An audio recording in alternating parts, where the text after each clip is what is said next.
नमस्कार विद्यार्थी मित्रांनो, आजच्या व्हिडिओमध्ये आपण मानवी साधन संपत्तीविषयी माहिती घेणार आहोत.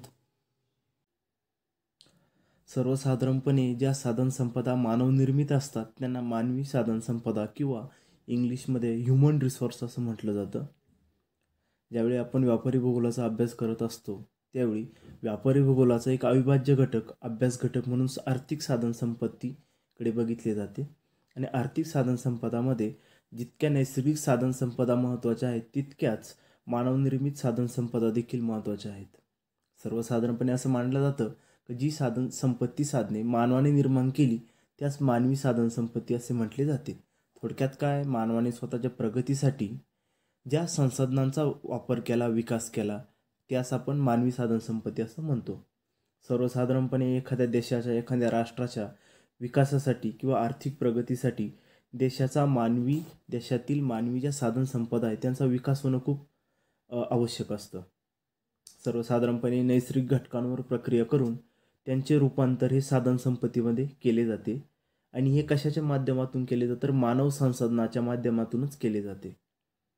आज बरेचसे जर प्रगत राष्ट्र बघितले आपण, फ्रान्स, जर्मनी, इंग्लंड, अमेरिका, ऑस्ट्रेलियासारखे देश असन, यांनी जी काही प्रगती साधलेली ती मानव संपत्तीच्या विकासामुळे साधलेली, लक्षात घ्या. सर्वसाधारणपणे जपानसारखा छोटासा देश ह्युमन रिसोर्सच्या जोरावर किंवा मानव संसाधनाच्या जोरावर आज इतका श्रीमंत किंवा प्रगत देश म्हणून ओळखला जातो. या उलट जर आपण बघितलं, दक्षिण आशियाई देश असतील किंवा आफ्रिका खंडातील देश असतील, हे आजही मागास दिसतात.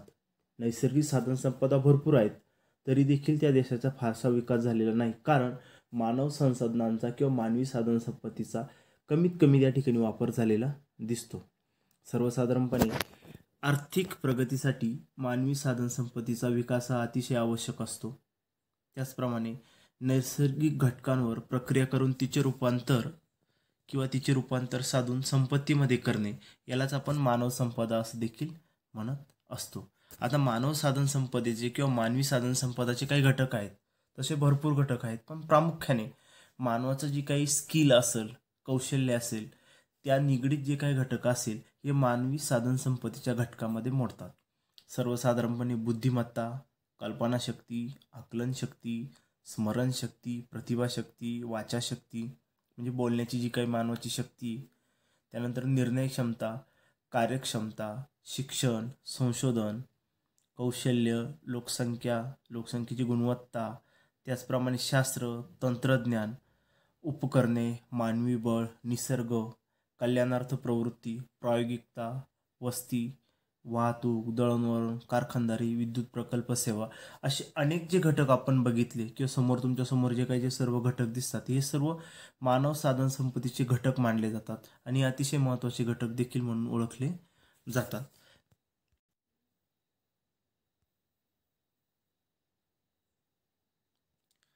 सर्वसाधारणपणे जे काही आपण जे ह्युमन रिसोर्स बघतो किंवा मानवी साधन संपदा बघतो त्यामध्ये सर्वसाधारणपणे मानवाची जी लोकसंख्या आहे त्या लोकसंख्येची दोन प्रकारची वैशिष्ट्ये बघितली जातात.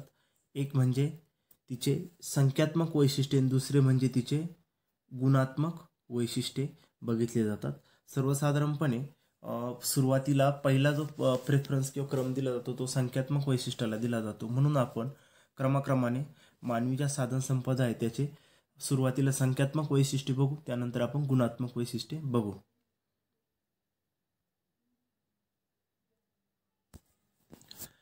पुढील 4 मुद्द्यांच्या आधारे आपण लोकसंख्येची संख्यात्मक वैशिष्ट्ये बघणार आहोत. त्यामध्ये सर्वसाधारणपणे लोकसंख्येची वाढ आणि देशाची प्रगती यांचा जवळचा संबंध मानला जातो. त्यानंतर अतिरिक्त लोकसंख्या काय, न्यूनतम लोकसंख्या काय आणि पर्याप्त लोकसंख्या काय याची देखील आपण माहिती घेणार आहोत. सुरुवातीला आपण बघूया लोकसंख्या वाढ आणि देशातील प्रगतीचा जवळचा संबंध. पूर्वीच्या काळामध्ये खूप साऱ्या साथीचे आजार असायचे, मेडिकलच्या सुविधा अत्यल्प असायच्या, वाहतुकी सुविधांचा फारसा विकास झालेला नव्हता, वाहतूक दळणवळण अतिशय न्यून प्रमाणात होते किंवा कमी प्रमाणात होते. परिणामी देशाची लोकसंख्या देखील कमी होती आणि कमी लोकसंख्येच्या जोरावर देशाचा विकास साधणं कधी शक्य नसतं किंवा संसाधनाचा किंवा नैसर्गिक घटकांचा आपण ज्यावेळी त्यावर प्रक्रिया करतो, प्रोसेस करतो, त्यानंतर त्या काही नैसर्गिक घटकांचं रूपांतर साधन संपदामध्ये होत असतं. जसजशी लोकसंख्या वाढत गेली तसतसा साधन संपदांचा वापर देखील वाढत गेला. लोकसंख्या वाढ आणि देशाची प्रगती यांचा जवळचा संबंध का असतो? कारण लोकसंख्या ही प्रगतीमध्ये, देशाच्या विकासामध्ये किंवा कारखानदारी असेल त्यामध्ये महत्त्वाचा रोल किंवा महत्त्वाची भूमिका ही निभावत असते. आता लोकसंख्या 3 प्रकारे सांगितली जाते: अतिरिक्त लोकसंख्या, त्यानंतर न्यूनतम लोकसंख्या आणि पर्याप्त लोकसंख्या. आता ज्यावेळी आपण संख्यात्मक पद्धतीने लोकसंख्येची वैशिष्ट्य बघतो त्यावेळी आपल्याला 3 प्रकारे बघतो. अतिरिक्त लोकसंख्या म्हणजे काय? ज्यावेळी एखाद्या देशाची लोकसंख्या त्या ठिकाणी जे उपलब्ध साधनसंपत्ती त्या तुलनेमध्ये जास्त असते, म्हणजे साधनसंपदा कमी असते आणि लोकसंख्या जास्त असते, अशा वेळी त्या लोकसंख्येस आपण अतिरिक्त लोकसंख्या म्हणतो. आणि अशी लोकसंख्या ही देशाच्या विकासास बाधा आणत असते, कारण साधनसंपदा मोठ्या प्रमाणामध्ये लोकसंख्येचा भार पडत असतो. परिणामी अशा प्रकारची किंवा अतिरिक्त लोकसंख्या देशाचा विकास हा थांबवत असते. त्यानंतर न्यूनतम लोकसंख्या, ज्यावेळी साधनसंपदाच्या तुलनेमध्ये लोकसंख्या अतिशय कमी असते, उपलब्ध किंवा उपलब्ध संसाधने जास्त असतील आणि लोकसंख्या कमी असेल तर त्यास आपण न्यूनतम लोकसंख्या म्हणतो. आणि तिसरा प्रकार म्हणजे पर्याप्त लोकसंख्या. यामध्ये सर्वसाधारणपणे लोकसंख्या आणि ज्या साधनसंपदा असतात एकमेकांशी पूरक असतात, त्यास आपण पर्याप्त लोकसंख्या म्हणतो. यावेळी आपण जो संसाधन म्हणून असं लोकसंख्येला ओळखलं जातो, लोकसंख्या याचं आपण रिसोर्स मानतो, त्यावेळी अतिरिक्त लोकसंख्या ज्यावेळी असेल त्यावेळी देखील एखाद्या देशाची प्रगती होत नसते. न्यूनतम लोकसंख्या असेल त्यावेळी देखील एखाद्या देशाची प्रगती होत नसते. पण ज्यावेळी पर्याप्त लोकसंख्या असते त्यावेळी नक्कीच त्या देशाचा विकास हा मोठ्या प्रमाणामध्ये होत असतो. सर्वसाधारणपणे आपण ज्यावेळी लोकसंख्या वाढीचा विचार करत असतो किंवा लोकसंख्या म्हणजे काय बघत असतो त्यावेळी लोकसंख्या वाढीचा कल देखील समजून घेणं अतिशय महत्त्वाचा असतो. फक्त जन्मदराचा विचार करून लोकसंख्येचा कल कळत नसतो, त्यासाठी अनेक घटक कारणीभूत असतात. लोकसंख्या वाढीसाठी केवळ जन्मदर नाही तर त्याचबरोबर मृत्यूदर असेल किंवा स्थलांतर असेल असे देखील घटक प्रभाव पाडत असतात. सर्वसाधारणपणे सुरुवातीला आपण जन्मदर म्हणजे काय समजून घेऊ. त्यामध्ये सुरुवातीला ढोबळ जन्मदर यामध्ये सर्वसाधारणपणे दर हजारी लोकसंख्येमागे एका वर्षात जे जन्माला येणारे अपत्य असतात त्यास ढोबळ जन्मदर असे म्हटले जाते. पुढे जो काही तुम्हाला सूत्र दिसतं किंवा फॉर्म्युला दिसतो त्यामध्ये दिले ढोबळ जन्मदर बरोबर एका वर्षात जन्माला येणारे अपत्ये भागिले एकूण लोकसंख्या गुणिले 1000 या सूत्राच्या सहाय्याने ढोबळ जन्मदर काढतो. पण सर्वसाधारणपणे ढोबळ जन्मदरामुळे लोकसंख्या वाढीचा भविष्यातील कल हा स्पष्टपणे लक्षात येत नाही, म्हणून साधारण जन्मदर देखील हा काढला जातो. आता साधारण जन्मदर पुढील सूत्राच्या सहाय्याने काढला जातो. यामध्ये एका वर्षात जन्माला येणारी जी एकूण अपत्ये भागिले एकूण लोकसंख्या गुणिले 1000 या सूत्राच्या सहाय्याने काढला जातो. यामध्ये जी एकूण लोकसंख्या आहे त्यामध्ये प्रजननक्षम स्त्रियांची एकूण संख्या ही कन्सिडर केली जाते.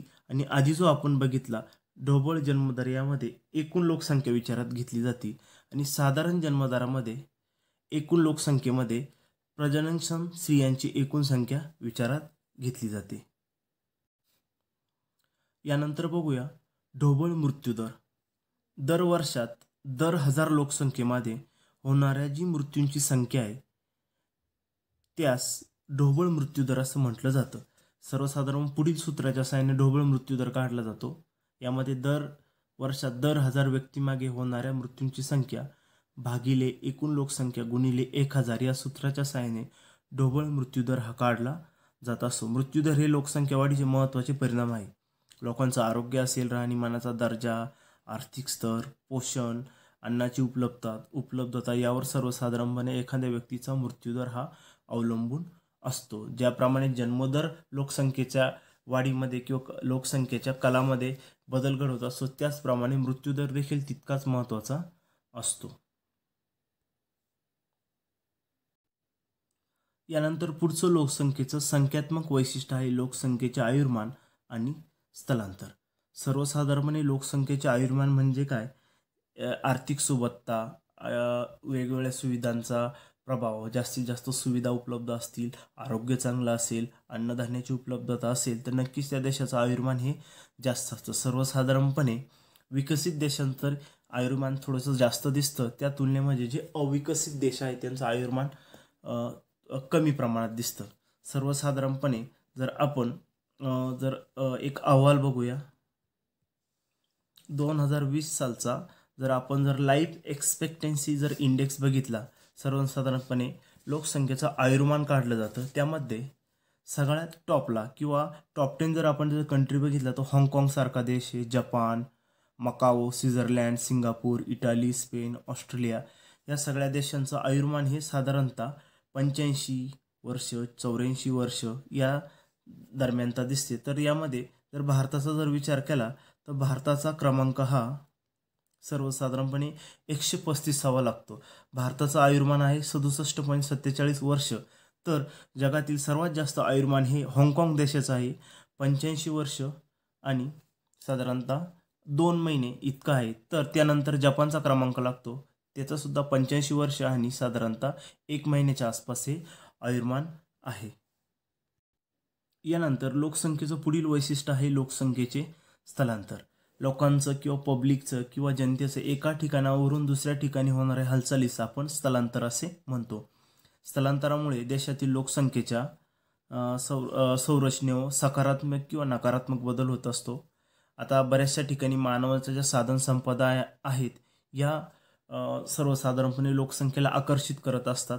बरेचसे काही घटक असे असतात का ती लोकसंख्येला पराकर्षित करत असतात. काही घटक लोकसंख्येला ओढण्याचं काम करतात, काही घटक पुश करण्याचं किंवा ढकलण्याचं काम करत असतात. पण सर्वसाधारणपणे स्थलांतराचा फायदा दोन्ही देशांना होत असतो. बऱ्याच वेळा युद्ध असेल, दुष्काळ असेल किंवा राजकीय अस्थिर्य असेल किंवा पॉलिटिकल सिच्युएशन किंवा राजकीय परिस्थिती चांगली नसेल किंवा बरेचसे नोकरीच्या संदर्भात मोठ्या प्रमाणामध्ये स्थलांतर केलं जात असतं. आता वरील जे आपण जे संख्यात्मक वैशिष्ट्य बघितले त्याचबरोबर लोकसंख्येची जी लिंगरचना असेल, वयोरचना असेल, बालमृत्यू दर यांचा देखील लोकसंख्येच्या वैशिष्ट्यामध्ये अभ्यास केला जातो.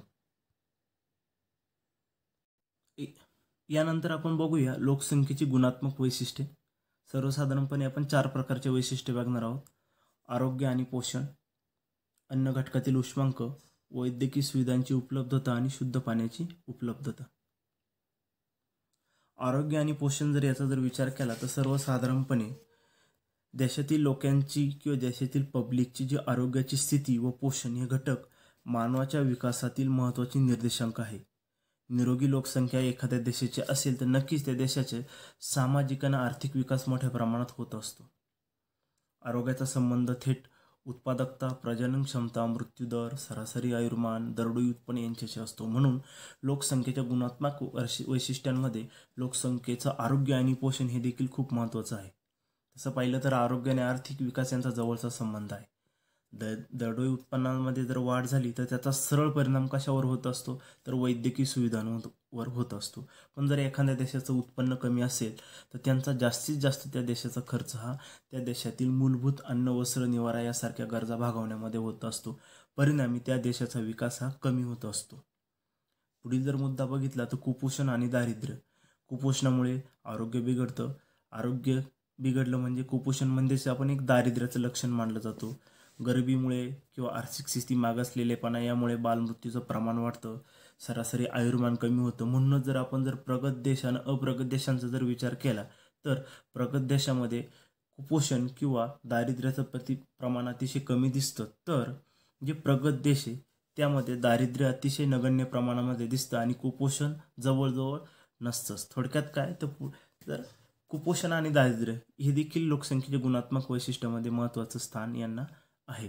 कोणत्याही देशातील आरोग्याची स्थिती आपण जसे मृत्यू, त्या ठिकाणची वैद्यकीय सुविधा, त्या ठिकाणची कुपोषणाची तीव्रता याद्वारे आपण स्पष्ट करत असतो. त्याचप्रमाणे त्या देशातील स्वच्छतेची उपलब्धता, पायाभूत सुविधा असेल, त्या ठिकाणची रोगराईचं नियंत्रण कशा प्रकारे केलं जातं यावर अवलंबून असतं. म्हणून आरोग्य आणि पोषण हा देखील महत्त्वाचा मुद्दा आहे. दुसरा महत्त्वाचा मुद्दा लोकसंख्येची ज्यावेळी आपण गुणात्मक वैशिष्ट्ये बघतो तर अन्न घटकातील उष्मांक. सर्वसाधारणपणे दरडोई जर आपण जर उष्मांकाचा जर विचार केला तर सर्वसामान्य व्यक्तीस 2500 ते 3000 उष्मांकाची गरज असते. सर्वसाधारणपणे असं मानलं जातं का जे ग्रामीण भागातील जी व्यक्ती त्या व्यक्तीला दरडोई प्रत्येक दिवसाला 2400 कॅलरीज किंवा उष्मांकाची गरज असते. तर शहरी भागातील व्यक्तीला सर्वसाधारणपणे 2100 किंवा 2100 कॅलरीजची आवश्यकता असते. त्याचप्रमाणे सर्वसाधारण ज्या गर्भवती महिला असतात त्यांना जवळजवळ 3200 उष्मांकाची गरज असते. हा जर उष्मांक योग्य प्रमाणात जर भेटत असेल तर नक्कीच त्या देशाचा विकास झालेला असं मानलं जातं. किंवा जर उष्मांक जर मोठ्या प्रमाणात असेल तर योग्य प्रमाणामध्ये भेटत असेल तर नक्कीच त्या देशामधील आरोग्य आणि पोषण सुविधा या चांगल्या दर्जाच्या आहे असं म्हटलं जातं. त्यानंतर पुढचा मुद्दा आहे वैद्यकीय सुविधांची उपलब्धता. एखाद्या देशाचा विकास असेल किंवा ज्यावेळी आपण लोकसंख्येची गुणात्मक वैशिष्ट्ये बघतो त्यावेळी वैद्यकीय सुविधांना देखील महत्त्वाचं स्थान आहे. जर भारताचा जर विचार केला तर भारतामध्ये सर्वसाधारणपणे महाराष्ट्र असेल, केरळ असेल या राज्यामध्ये वैद्यकीय सुविधांचा विकास झालेला दिसतो. आणि जर आपण जागतिक दर्जावर जर विचार केला तर सर्वसाधारणपणे जगामध्ये सर्वात चांगल्या वैद्यकीय सुविधा न्यूझीलंड ह्या देशामध्ये दिल्या जातात. त्या पाठोपाठ Austria, France, Australia, Netherland, Germany, United kingdom, Canada, Sweden, Denmark हे देश या देशामध्ये सर्वसाधारणपणे उत्कृष्ट दर्जाच्या वैद्यकीय सुविधा ह्या पुरवल्या जातात. तर आफ्रिका खंडातील देशामध्ये सर्वात कमी वैद्यकीय सुविधा पुरविल्या जातात. यानंतर शुद्ध पाण्याची उपलब्धता. सर्वसाधारणपणे पाणी जर शुद्ध पिण्यास भेटत असेल बरेचसे आजार हे कमी होत जातात. आजाराचं प्रमाण कमी असेल तर नक्कीच लोकसंख्येचं पोषण चांगलं असतं, आरोग्य चांगलं असतं. परिणामी शुद्ध पाणी देखील महत्त्वाचा घटक आहे. ज्यावेळी आपण लोकसंख्येची गुणात्मक वैशिष्ट्ये बघतो त्यावेळी शुद्ध पाण्याची उपलब्धता हा देखील मुद्दा अतिशय महत्त्वाचा आहे. सर्वसाधारण उष्ण आणि समशीतोष्ण कटिबंधात बरेचसे आजार हे प्रदूषित पाण्यामुळे होत असतात. त्यामध्ये कावीळ असेल, हिवताप असेल, कॉलरा असेल यासारखे आजार हे फक्त दूषित पाण्यामुळे होत असतात. सर्वसाधारणपणे दक्षिण आशियाई देश किंवा आफ्रिका खंड असेल या देशांमध्ये सरकारपुढील जर महत्त्वाचं जर आव्हान असेल तर ते आहे शुद्ध पाण्याचा पुरवठा. त्याच तुलनेमध्ये जे विकसित देशांमध्ये पाण्याची शुद्धता ही चांगली आहे किंवा जनतेला किंवा पीपल्सला मोठ्या प्रमाणामध्ये शुद्ध पाणी उपलब्ध करून दिले जातात. वरील 4 मुद्द्यांच्या आधारे आपण लोकसंख्येची गुणात्मक वैशिष्ट्ये बघितलेली आहेत. धन्यवाद.